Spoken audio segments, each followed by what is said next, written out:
Passo agora a palavra à doutora Chantele da Silva Teixeira, que falará pelo Amicus Curiae Rede Eclesial Panamazônica, REPAM.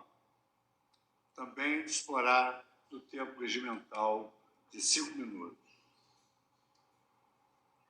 Boa tarde, excelentíssimo senhor ministro presidente Luiz Fux, na pessoa quem cumprimento as excelentíssimas ministras, excelentíssimos ministros dessa egrégia corte, eminente membro do Ministério Público, ilustres colegas advogadas e advogados, povos indígenas de todo o país. A Amazônia é um dos ecossistemas mais importantes do planeta e é habitado desde tempos ancestrais por povos indígenas que vêm desenvolvendo saberes e práticas produtivas vinculadas ao seu entorno natural e como meio de subsistência. A convicção de muitos desses povos de que elementos que compõem o ambiente se veem como pessoas, nesse sentido também constituem sujeitos históricos e políticos, os fazem reconhecer com mais facilidade a necessidade da convivência em harmonia. Está cientificamente comprovado que a floresta atual é resultado da ação direta dos povos que habitaram. Além de constituir fonte de vida para os povos indígenas, a Amazônia representa uma fonte de vida também para todo o planeta, por funcionar como regulador climático e hídrico e como reserva de flora, de fauna e diversidade genética. Sua proteção, portanto, tem implicações diretas para a garantia da sobrevivência de todos os seres vivos, para além dos povos indígenas que habitam e que definitivamente a protegem. A sua versão histórica à ideia de propriedade privada, baseada na premissa de que ninguém deveria ser dono de algo que não tenha criado, leva esses povos a lutar para que o Estado demarque seus territórios tradicionais de forma coletiva, garantindo que continuem sendo terras públicas no pleno sentido do termo, terras que possam ser usufruídas coletivamente por suas comunidades. Paradoxalmente, existe a ideia difundida de que a regularização de terras indígenas na Amazônia é um problema resolvido. Atualmente, senhoras e senhores ministros, cerca de 65% das terras indígenas na Amazônia brasileira apresentam alguma pendência no procedimento de demarcação. E destas, 70% sequer tiveram iniciado seu procedimento por parte da União. O Amazonas é o estado que acumula o maior número de pedidos não atendidos.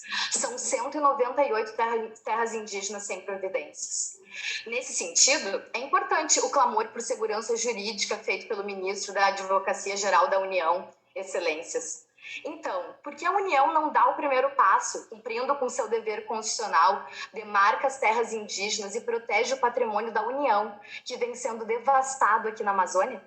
Os conflitos territoriais guardam uma íntima relação com a falta de demarcação das terras indígenas. Dados do último relatório de violência contra os povos indígenas do Brasil, do CIMI, demonstram que casos de conflitos territoriais aumentaram 3 vezes nesses territórios em relação ao ano anterior. Quando tratamos do direito ao território e à demarcação dessas terras, não nos referimos somente ao direito de acesso a um lugar para o seu desenvolvimento.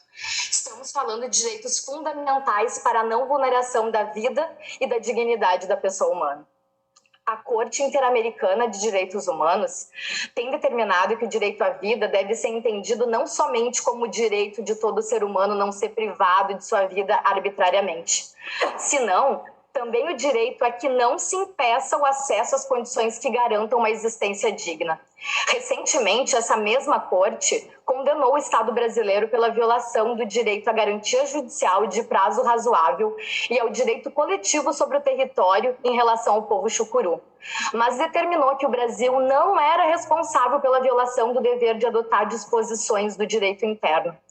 A Corte declarou que no direito interno brasileiro existe predominância do direito à propriedade coletiva sobre a propriedade privada quando se reconhece, abre aspas, a posse histórica e os laços tradicionais do povo indígena com o território, fecha aspas. A violação sobre o direito coletivo ao território do povo chucuru aconteceu pela demora na demarcação e pela demora à desintrusão de terceiros, e não pela falta de adoção de medidas internas para a proteção desse direito. Desse modo, não há outra interpretação ao artigo 231 da Constituição Federal, senão a que garante o respeito pelos direitos humanos dos povos indígenas, reconhecidos em diplomas internacionais e que tem se reforçado nas constituições brasileiras desde 1934. É através da aplicação da teoria do indigenato que vários conflitos territoriais poderão ser pacificados e evitados. Ao acolher o pedido deste recurso extraordinário, essa egrégia Corte Constitucional estará respeitando, assim, a vontade do Poder Constituinte de 88, que não trabalhou com data certa para o reconhecimento dos direitos territoriais dos povos indígenas. Permitam que, através da interpretação de tão importante instituto jurídico, em um país tão diverso como o Brasil, os povos indígenas, por fim, possam ver seus territórios respeitados, suas culturas protegidas, sua dignidade assegurada pelo sistema judiciário brasileiro.